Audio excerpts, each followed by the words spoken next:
আসসালামু আলাইকুম এভরিওয়ান। আশা করি ভালো আছেন। ২১শে ফেব্রুয়ারি মাতৃভাষা দিবসকে স্মরণ করে সকল শহীদদের প্রতি আমার শ্রদ্ধা এবং দোয়া, ভালোবাসা। ভাষা শহীদ সহ ৪৭ থেকে ৭১ সকল শহীদের জন্য দোয়া করছি এবং অনেক, অনেক শ্রদ্ধা তাদের প্রতি। যারা আমাদের এই দেশকে ভাষার জন্য এত প্রাণ দিয়েছে, শহীদ হয়েছে, এই ভাষাকে, এই দেশকে রক্ষা করার জন্য। আর এই দেশটার ভিতরে এখন শোকন দিয়ে ভরে গেছে। যারা প্রাণ দিয়ে আমাদেরকে তৈরি করে দিয়ে গেল, রেডি করে দিয়ে গেল এই দেশটা, এই ভাষাকে, সেই ভাষাকে আমরা সত্যিই কোনো আগলে রাখতে পারছি না। বরঞ্চ আমাদের নিজের মুখের ভাষাকে এবং দেশকে অন্যের কাছে বিক্রি করে দিচ্ছি ধাপে, ধাপে এবং সেটা রক্ষা করার মতন ক্ষমতা আমাদের নেই। কিন্তু যারা শহীদ হয়েছে, প্রাণ দিয়েছে তাদের জন্য খুবই আফসোস যে এরা প্রাণ দিয়ে সেই শকুনের কাছেই দেশটা দিয়ে গেল। শকুনের কাছেই দিয়ে গেল, শকুন দিয়ে দেশটা ভরে গেছে। আসেন এখন মূল কথায় যাই। তো সেটা হচ্ছে, বলেন তো আপনারা, এই জুলাইয়ে যারা প্রাণ দিয়েছে, জুলাইয়ে যারা শহীদ হয়েছে, জুলাইয়ে যারা পঙ্গুত্ব জীবন গ্রহণ করেছে 2024-এ, তো এই 24-এ দ্বিতীয় যুদ্ধে বলেন তো কার বেশি লাভ হয়েছে? যারা জানেন তারা এই কমেন্ট বক্সে কমেন্ট করুন। যদি আমি এখন বিস্তারিত বলে দিচ্ছি, যদি আমার সাথে একমত হন কমেন্ট করে জানাবেন।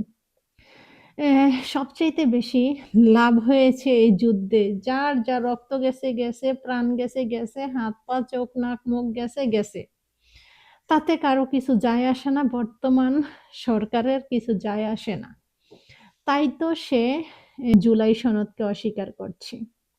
ঠিক এই যুদ্ধে একমাত্র লাভ হয়েছে বিএনপির, তারেক রহমানের। না হয়তো চিন্তা করে দেখেন, কারো কোনো বেনিফিট নেই, সবাই কিন্তু দেশের জন্য, সার্বভৌমত্বের জন্য যুদ্ধ করেছে এই 24শে জুলাইয়ে। কিন্তু এতে কারো কিছুই পায়নি, বরঞ্চ রক্ত দিয়েছে, প্রাণ গিয়েছে, হাত পা চোখ নাক মুখ গিয়েছে। এতে সবচাইতে বড় লাভটা হয়েছে একমাত্র তারেক রহমানের, বিএনপির। তো ওনারা এতটা লাভবান হওয়ার পরও লোভ তাদের কমছে না, লোভ তাদেরকে পিছু টেনে রাখছে। তারা মানে 2 দিন না হইতেই ক্ষমতাতে এসে এত সুন্দর করে রাস্তাটা ক্লিয়ার করে দিল, সবাই রক্ত দিয়ে, রক্ত দিয়ে রাস্তাটা ধুয়ে ওকে ক্লিয়ার করে দিল। আর ও সেই রক্তের উপর দিয়ে এসে আবারও বেইমানি করতে বসছে। যদি তাই না হবে, তাহলে তারেক রহমান বা বিএনপি কেন জুলাই সনদকে অস্বীকার করছে এবং জুলাইয়ের সাথে বেইমানি করছে? বেইমানদেরকেই মানায় বেইমানি করা, কারণ তারা দেশের এবং জনগণের জন্য আসেনি ক্ষমতায়, ক্ষমতায় আসছেই একমাত্র তাদের নিজের পকেটের জন্য। যদি তাই না হবে, তাহলে জনগণের ক্ষমতা জনগণকে দিতে তাদের এত কেন জ্বলতেছে? এবং জুলাই সনদকে তারা যেই জুলাইকে অস্বীকার করতেছে, বাকি শপথ নিতে চাচ্ছে না, সেটার জন্য কেন জ্বলতেছে? তাদের কি ন্যূনতম বিবেক এবং ন্যূনতম জ্ঞান বুদ্ধি নেই যে কি অস্বীকার করতে হবে আর কি স্বীকার করতে হবে? কাদের জন্য আজকে তারা ক্ষমতায় আসছে, কাদের জন্য তারা ক্ষমতায় বসছে?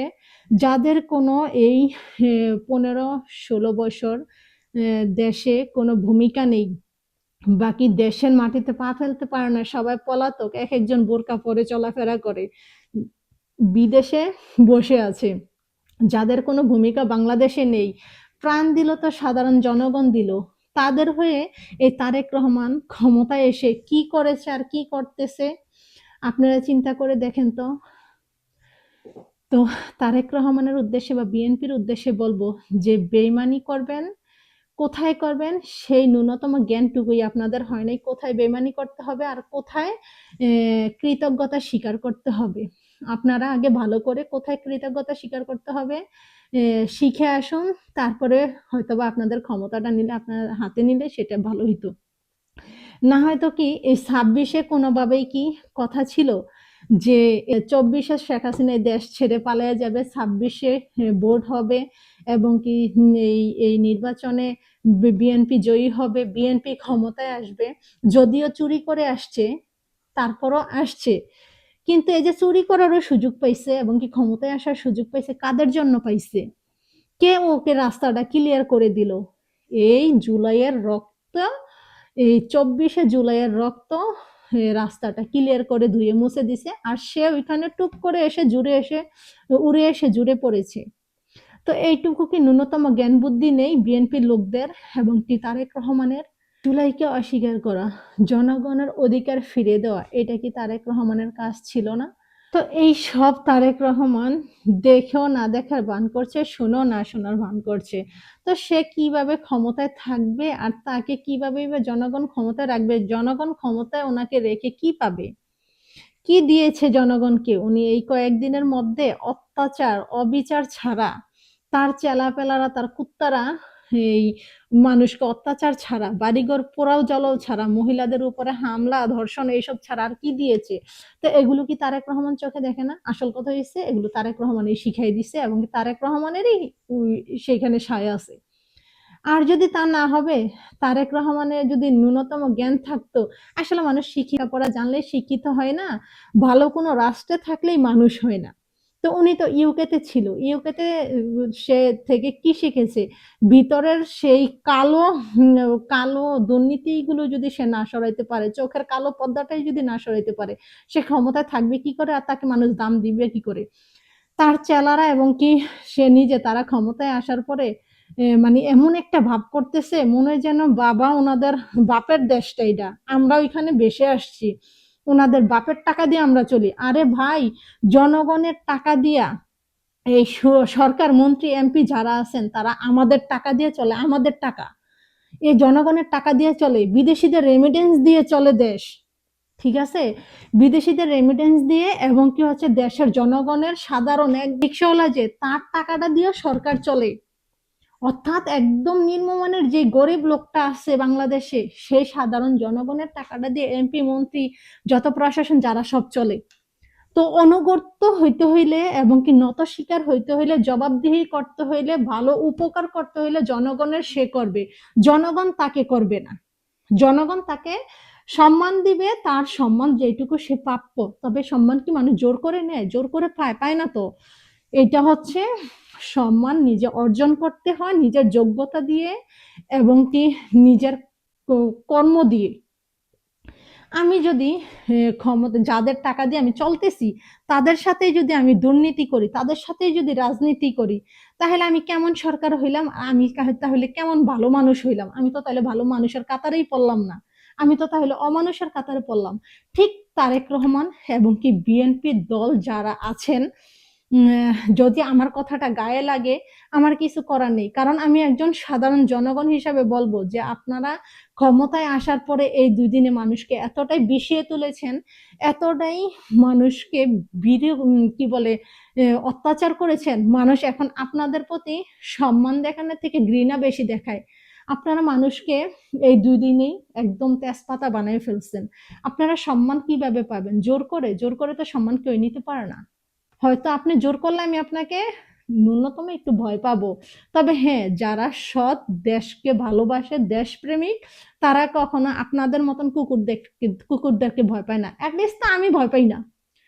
আমি আপনাদের মতন, এই আমার মতন জানি না হাজারো আমার থেকে ভালো দেশপ্রেমিক এবং কি হাজারো সাহসী লোক আছে। আমার মনে হয় না যে আপনাদের মতন কুকুর দেখলে ভয় পায়। এক আল্লাহকে ছাড়া, যারা দেশপ্রেমিক সত্যিকারের, তারা এক আল্লাহকে ছাড়া কোনো মানুষরূপী কুকুরকে, হিংস্র পশুকে ভয় পায় না, এক আল্লাহকে ভয় পায়। আমি আল্লাহকে ছাড়া আর কাউকে ভয় পাই না। তাতে যদি কি বলে বিএনপি লোকদের তো আবার এখন ক্ষমতায় আইসা নিজেকে খুব ইয়া মনে হচ্ছে, মানে রান্না তরকারি নুন দিয়ে তরকারির নাম হয়ে গেছে, এরকম একটা বিষয় আছে না, ওরকম আর কি। রান্না তরকারিতে নুন দিয়ে ওনারা দেশের সব পেয়ে গেছে। সব কয়টা লুবি, চাঁদাবাজ এবং কি বর্বর আর অশিক্ষিত বলা যায় এবং কি কি বলে কোনো ন্যায় নীতি নিষ্ঠা কোনো কিছু নাই ওদের। যদি থাকতো তাদেরকে মানুষ এভাবে এতগুলো কথা বলতে হইতো না, আর আমারও ক্যামেরায় এসে ওনাদেরকে এভাবে কথা বলতে হইতো না। হয়তো আমি তাহলে ভালো হইলে তাদেরকে আমি সম্মান দিয়েই কথা বলতাম, বাট সেই সম্মানের জায়গাটা তারা ধরে রাখতে পারেনি, আর মনে হচ্ছে না পারবে। জানি না তাদের আগামীতে কি অপেক্ষা করছে তাদের কপালে, আর অথবা জানি না যে জনগণের কপালে কি অপেক্ষা করছে। এমন যেমন দেখতেছি তাদের এখন দেশ পরিচালনা এই 2 দিনেই সবকিছু অস্বীকার করতে বসছে, এবং কি জনগণের অধিকার জনগণকে দিচ্ছে না। মনে হচ্ছে না জনগণের কপালে ভালো কিছু আছে, আর জনগণ যখন খেপে যাবে আপনাদের লেংটিটা ধরে রাখার ক্ষমতা আপনাদের নাই। কারণ এইটুকু মাথায় রাখবেন, শেখ হাসিনা মহিলা মানুষ হয়ে যেটুকু বুদ্ধি খাটিয়ে কাজ করছে, যা প্ল্যানিং করছে সবকিছু আপনারা নকল করতেছেন, এবং মানুষের কাছে সেটা একদম পানির মতো পরিষ্কার। আর হচ্ছে শেখ হাসিনার থেকে আপনারা এত বুদ্ধিজীবী না, এত বুদ্ধিমানও না, আর এত ক্ষমতাবানও না। যেই শেখ হাসিনাকে দেশ থেকে তাড়াই দিছে, আর আপনারা কে, কোথাকার কে আপনারা? 2 দিন হয়েছে দেশে আসছেন, যাদের জন্য আসছেন তাদেরকেই ভুলে গেছেন। তাহলে যে অকৃতজ্ঞদেরকে ভয় কেউই পায় না, যারা কৃতজ্ঞতা স্বীকার করে না তাদেরকে কেউই ভয় পায় না। তো আপনারা আস্তে না আস্তে যে অত্যাচার অবিচার মানুষের লুটপাট শুরু করে দিচ্ছেন, বাকি মানুষের অধিকার কেড়ে নেওয়ার চেষ্টা করছেন, মুখের ভাষা কেড়ে নেওয়ার চেষ্টা করছেন, মানুষের স্বাধীনতা কেড়ে নেওয়ার চেষ্টা করছেন, আপনারা বেশি দিন লাস্টিং করবেন না। 100% ধরে নেন, বিশ্বাস করেন আপনারা লাস্টিং করবেন না, আর সম্মান কখনোই পাবেন না। ক্ষমতায় থেকে হোক আর না থেকে হোক আপনারা সম্মান কখনোই পাবেন না এরকম করলে। আপনারা অ্যাকচুয়ালি আপনারা সম্মানের লোক হইতো না। ওই যে একজন ক্ষমতায় আসতে না আসতেই কি বলে, পরিবহন মন্ত্রী, উনি চাঁদাবাজিকে বৈধতা দিয়ে দিছে। মানে এমনি না এমনি বৈধতা দিয়ে দিছে, বিএনপির কাছে চাঁদাবাজি এটা বৈধতা।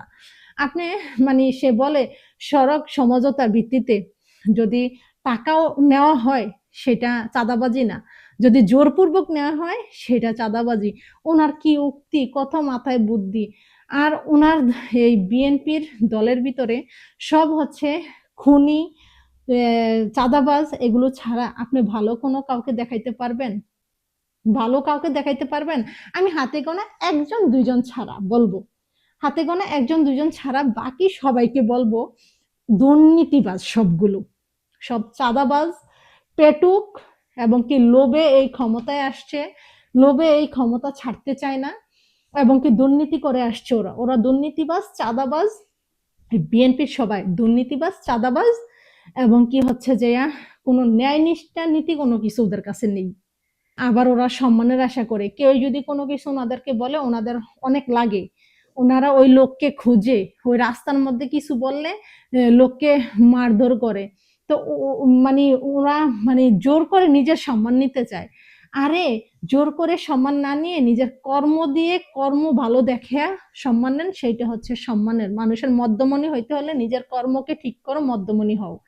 আর যদি মানুষেরকে অত্যাচার করো কখনোই মধ্যমণি হইতে পারবা না, বরঞ্চ সবার সবার এভাবে তুচ্ছতাচ্ছিল্য হয়েই তোমাদের থাকতে হবে আর বাঁচতে হবে। মানুষকে অত্যাচার করা ছেড়ে দেন আপনারা, আর মানুষের অধিকার মানুষকে ফিরিয়ে দেন। জুলাইকে ধারণ করুন, জুলাইকে অস্বীকার করলে জনগণ আপনাদেরকে ছেড়ে দিবে না, জনগণ ছেড়ে দিবে না। যে জনগণ রক্ত দিয়েছে, আর এই জুলাইয়ের জন্য আপনারা এই গদিটা পেয়েছেন, ক্ষমতাটা এখন নিয়ে বাহাদুরি দেখাচ্ছেন, বেশি উড়াউড়ি করতেছেন, সেই ক্ষমতাটা আপনাদের তাহলে থাকবে না। জনগণ আপনাদেরকে ছেড়ে দিবে না, জনগণ এখন কোনো অন্যায়কারীকে ছেড়ে দেয় না, এবার সে যেই হোক। আর আমরা আমরা হচ্ছে নিজের বাপের পরিচয়ে পরিচিত, আমরা কোনো ওই দিল্লির কুত্তার পরিচয়ে না, বা এই আওয়ামী লীগ কুত্তার পরিচয়ে আমরা পরিচিত না। আমরা নিজের বাপের টাকায় খানা খাই, এবং কি যারা বিবাহিত তারা স্বামীর টাকায় খানা খায় বা নিজের ইনকামের টাকায় খানা খায়। যত খাবার দাবার সেটা নিজেদের সৎ পুঁজির থেকে খায়, আপনাদের মতন অসৎ পুঁজি দিয়ে খাবার খায় না। অন্যের বাপেকে বাপ বলে না, অন্যের মাকে মা বলে না, অন্যের পরিচয়ে পরিচিত না। দেশকে আপনারা রক্ষা করুন, আর না হয়তো ক্ষমতা ছেড়ে দিয়ে মান সম্মান নিয়ে গুটিয়ে পড়ুন। মানুষকে খেপিয়ে আর বিষিয়ে তুলবেন না। আর আপনাদের তো ন্যূনতম জ্ঞান বুদ্ধি নাই, এবং কি কৃতজ্ঞতা বোধ নাই, সেটা আমরা অলরেডি বুঝে গেছি। আর আপনাদের মধ্যে দুর্নীতি দিয়ে ভরা। না হয়তো আপনাদের দলের ভিতরে কেমনে একজন খুনি হয়, মন্ত্রী হয় কেমনি একজন খুনি? আর চাঁদাবাজরা কিভাবে জায়গা পায়, মানুষ অত্যাচার কিভাবে করে, তারেক রহমান এগুলো চোখে দেখে না? এগুলো চোখে দেখে না, সব দেখতে পায়, এগুলো দেখে না। উনি ওই জুলাই সনদকে অস্বীকার করতে পারে, এটা চোখে দেখছে, এটা কানে শুনছে। আর মানুষকে যে অত্যাচার করতেছে সেটা সে চোখে দেখে না, সেটা বাধা দেয় না। তো উনি হচ্ছে একজন, আমি বললাম না, একদম বুদ্ধি প্রতিবন্ধীর মতন কাজ করতেছে, বুদ্ধি প্রতিবন্ধী। তো এতে যদি আমাকে কারো খোঁজার প্রয়োজন হয়, খুঁজবেন, আমাকে বলবেন, আমার ঠিকানাটা আমি দিয়ে দিব, দেখবো কি ছিঁড়তে পারেন আপনারা, কি ছিঁড়ে দেন। আপনারা কিছুই ছিঁড়তে পারবেন না, বরং আপনাদেরটাই জনগণ ছিঁড়ে দিবে। আপনারা নিজেকে এখনো সময় আছে, গুছান। আর না হয়তো আপনারা পালানের পথ পাবেন না। শেখ হাসিনা তো পালানের পথ পাইছে বা পালাইতে সাহায্য করছে। আর এই পুলিশ কুত্তাগুলো এখন ওই আগে সেই শেখ হাসিনার থেকে সালি খেয়ে ওরা চাকরিতে ছিল, এখন আবার বিএনপির সাথে প্রত্যেকটি লোক এখন আবার জড়িত হয়েছে বিএনপির সাথে, একদম মিডিয়া থেকে শুরু করে যারা যারা সাংবাদিক, মিডিয়া চ্যানেল, তারপর প্রশাসন যারা আছে, ডিফেন্সের লোক, সবগুলো এসে এখানে যুক্ত হয়েছে, সবগুলো আগের রূপে ফিরে আসছে। আপনাদের সুযোগ ছিল বিএনপি থেকে যত প্রশাসনের লোক আছেন আপনারা, সবগুলোর সুযোগ ছিল। এই সুযোগে জনগণের মনকে জয় করা, জনগণের উপকারে আসা, আল্লাহর পথে চলা, আল্লাহকে ভয় পাওয়া আপনাদের সুযোগ ছিল। কিন্তু আপনারা সেই সুযোগের সদ্ব্যবহার করেন নাই, অসৎ ব্যবহার করেছেন। এজন্য আপনাদের অসৎ লোককে আল্লাহ পছন্দ করে না, এবং কি তাদের ক্ষমতা কখনো দীর্ঘস্থায়ী হয় না। আল্লাহকে ভয় করুন, জনগণের অধিকার ফিরিয়ে দেন। আপনার ক্ষমতায় আপনি সুন্দর করে থাকতে হলে সম্মানের সহিত আপনি জনগণের অধিকার ফিরিয়ে দিয়ে থাকতে হবে। জুলাইকে স্বীকার করে থাকতে হবে, জুলাইকে ধারণ করে থাকতে হবে। আর না হয়তো আপনার থাকার কোনো অধিকার বা সময় আর নেই। আপনারা মানুষের পিছু লাগা ছেড়ে দেন, মানুষের পা কামড়ানো ছেড়ে দেন কুকুরের মতন। কেউ কিছু বললে আপনাদেরকে, আপনারা ওই মানুষকে খুঁজেন, ওই মানুষকে ধরেন, ওই মানুষকে মারেন। তা আপনারা এভাবে জোর করে ভালোবাসা পাবেন? যত বড় ছোট লোকই শুরু করে দিয়েছেন আপনারা ক্ষমতায় এসে। বিএনপির দল সব ছোট লোকই শুরু করে দিয়েছে। আপনারা কিছুই করতে পারেন না, খালি মানুষের লোম ছিঁড়তে পারেন। লোম ছিঁড়ার জন্য আপনারা আসছেন, আপনাদের ক্ষমতা কিছুই দেখাইতে পারেন নাই। আপনারা সব অভদ্রতা, অভদ্র লোকগুলো নিয়ে যত খুনি টুনি সব নিয়ে মন্ত্রিসভায় বসাইছেন, এমপি সবাই ইয়াতে বসাইছেন। এখন এসে এগুলোর দিয়ে মানুষকে অত্যাচার হেনস্থা করতেছেন। লাভ নেই, লাভ নেই, যতই করেন উঠতে থাকেন। এভাবে উঠতেছেন না, উড়েন। জনগণ যখন ধরবে, পালানোর পথ পাবেন না। জনগণের উদ্দেশ্যে আবারও বলবো, জনগণ হুঁশিয়ার হও, নিজের অধিকার কি বলে আদায় করে নাও। না হয়তো সে কেন এত তালবাহানা শুরু করেছে, সে আপোষে দিবে না, এই তারেক রহমান আপোষে দিবে না। জনগণের অধিকার জনগণ আদায় করে নিতে হবে। সংবিধান সংস্কার করতে হবে, হ্যাঁ বোর্ডের সংস্কার করতে হবে, এবং কি জুলাইয়ের সংস্কার করতে হবে। জুলাইকে অস্বীকার করে কখনোই আপনারা এখানে থাকতে পারবেন না ক্ষমতায়। জনগণ আপনাদেরকে থাকতে দিবে না। তো সেই ক্ষেত্রে হিসাব আপনাদের। আজকে এ পর্যন্তই। সবাই ভালো থাকবেন। আল্লাহ হাফিজ। আসসালামু আলাইকুম।